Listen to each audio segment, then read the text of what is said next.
Hi friends, welcome to my channel. Please like, share and subscribe to my channel. కవ్వంతో చిలికే అవసరం లేకుండా చాలా ఈజీగా మిక్సీ జార్ సహాయంతో ఘీ ఎలా ప్రిపేర్ చేసుకోవాలో ఈ వీడియోలో చూద్దాం.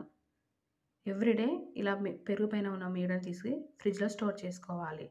ఇలా స్టోర్ చేసుకున్న మీగడను ఘీ ప్రిపేర్ చేసే 1 అవర్ ముందు తీసి బయట పెట్టుకోవాలి. ఇప్పుడు ఒక మిక్సీ జార్ తీసుకొని మనం పక్కన పెట్టుకున్న మీగడను కొంచెం వేసుకొని అందులోకి నార్మల్ వాటర్ యాడ్ చేసుకొని బ్లెండ్ చేసుకోవాలి. మొదటగా మనకి ఇలా క్రీమీ టెక్స్చర్ అనేది వస్తుంది. తర్వాత మరలా కొన్ని వాటర్ యాడ్ చేసుకొని బ్లెండ్ చేసుకోవాలి. ఇప్పుడు మూత తీసి చూడగానే మనకు బటర్ అనేది ఇలా వస్తుంది. ఇలా వచ్చిన వెన్నను ఒక బౌల్‌లోకి తీసుకొని పక్కన పెట్టుకోవాలి. మీకు కావాలి అనంటే ఒక ఎయిర్ టైట్ కంటైనర్‌లో పెట్టుకొని ఫ్రిడ్జ్‌లో కూడా స్టోర్ చేసుకోవచ్చు. ఇప్పుడు ఈ బటర్ మొత్తాన్ని తీసి పక్కన పెట్టుకున్నాక, ఇందులోకి కొన్ని వాటర్ యాడ్ చేసుకొని పైన కింద కలుపుతూ ఈ వాటర్‌ని వంపేసుకోవాలి. ఇప్పుడు స్టవ్ ఆన్ చేసి మనం ముందుగా పక్కన పెట్టుకున్నటువంటి బటర్ బౌల్‌ని పెట్టుకొని బాగా బాయిల్ అవ్వనివ్వాలి.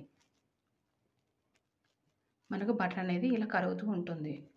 ఇప్పుడు ఇలా కరుగుతున్న బటర్‌లోకి మధ్య మధ్యలో కలుపుతూ నెయ్యి అనేది ప్రిపేర్ చేసుకోవాలి. మనకు నెయ్యి టెక్స్చర్ రాగానే మంచి అరోమా అనేది వస్తుంది.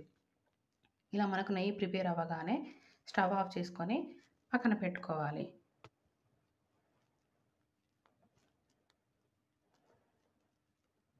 ఇప్పుడు బాగా చల్లారిన తర్వాత ఒక స్ట్రెయినర్ సహాయంతో ఈ నెయ్యిని వడగట్టుకోవాలి. అంతే, ఎంతో సింపుల్‌గా కవ్వంతో చాలా టైం వరకు చిలకకుండానే మిక్సీ జార్‌లో వేసుకొని బటర్‌ని అండ్ నెయ్యిని కూడా రెడీ చేసుకోవచ్చు.